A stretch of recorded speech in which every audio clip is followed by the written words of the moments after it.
সঠিক পদ্ধতিতে ভুড়ি রান্নার সঠিক নিয়ম আজকে আমি আপনাদের সাথে শেয়ার করছি।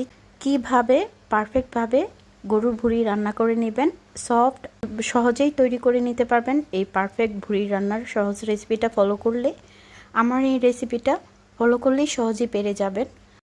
আসসালামু আলাইকুম প্রিয় দর্শক, আশা করছি সবাই ভালো আছেন। দেশ ও দেশের বাইরে যেখান থেকে আমার ভিডিওটি দেখছেন সবাইকে অসংখ্য ধন্যবাদ। একটি লাইক দিয়ে পুরো ভিডিওটির সাথেই থাকবেন আশা করছি।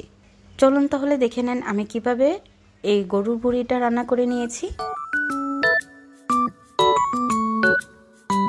আমি এখানে 5 কেজি পরিমাণে ভুড়ি নিয়ে নিয়েছি। তার মধ্যে দিয়ে দিচ্ছি আধা কেজি পেঁয়াজ কুচি, আর দিয়ে দিচ্ছি তেজপাতা,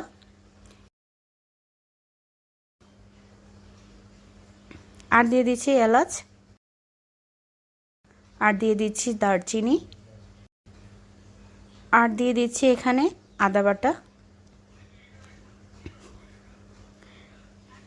যেরকম ভুড়ি রান্না করবেন ওই অনুযায়ী মশলাটা দিয়ে নেবেন। আমি যেহেতু অনেকটা পরিমাণে রান্না করছি ওই অনুযায়ী আমি মশলা দিয়ে দিচ্ছি। আর দিয়ে দিচ্ছি জিরে বাটা। আমি এখানে আদা আর জিরে বাটা ব্যবহার করেছি। আর এখানে দিয়ে দিচ্ছি লাল মরিচের গুঁড়ো। ঝালটা যার যার ইচ্ছে মতো দিবেন, যেহেতু আমার ভুড়িটা এখানে পরিমাণে বেশি তাই মশলাটাও বেশি বেশি দিচ্ছি। আর এখন দিয়ে দিচ্ছি হলুদ গুঁড়ো।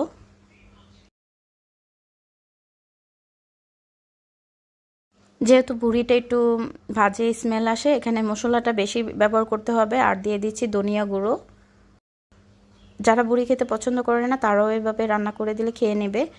আর দিয়ে দিচ্ছি স্বাদ অনুযায়ী লবণ। আর দিয়ে দিচ্ছি তেল।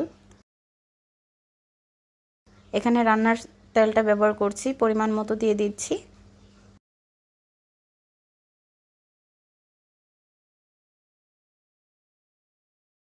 এখন আমি ভালো করে মেখে নিচ্ছি, দেখতেই পাচ্ছেন মশলার সাথে সব মিলিয়ে নিচ্ছি। আর এখন আমি চুলায় বসিয়ে দিয়েছি, দেখতেই পাচ্ছেন ভুড়ি থেকে যে পরিমাণে পানি ছেড়েছে। আমি একটু ভুড়িটা নরম রাখার জন্য আমি এখানে আরও পানি অ্যাড করে দেব। যতক্ষণ পর্যন্ত ভুড়িটা নরম না হয়ে আসবে ততক্ষণ পর্যন্ত আমি এটা কষিয়ে নেব। একদম নরম ক্রিসপি জুসি হবে এভাবে যদি আপনি ভুড়ি রান্না করেন। আমার এই ভুড়ি রান্নাটা আপনাদের কাছে কেমন লেগেছে কমেন্টে জানিয়ে যাবেন। যদি ভালো লেগে থাকে লাইক কমেন্ট শেয়ার করে পাশে থাকবেন। চ্যানেলে নতুন হয়ে থাকলে চ্যানেলটি সাবস্ক্রাইব করে পাশে থাকা বেল বাটনটা অন করে দিবেন, যেন নতুন নতুন ভিডিও ছাড়ার সাথে সাথে আপনাদের কাছে নোটিফিকেশন চলে যায়। আবারও নতুন কোনো ভিডিও নিয়ে হাজির হয়ে যাবো। আজকে এই পর্যন্ত। সবাই ভালো থাকবেন, সুস্থ থাকবেন। আবারও দেখা হবে নতুন কোনো ভিডিও নিয়ে। আজকে এই পর্যন্ত। আল্লাহ হাফেজ।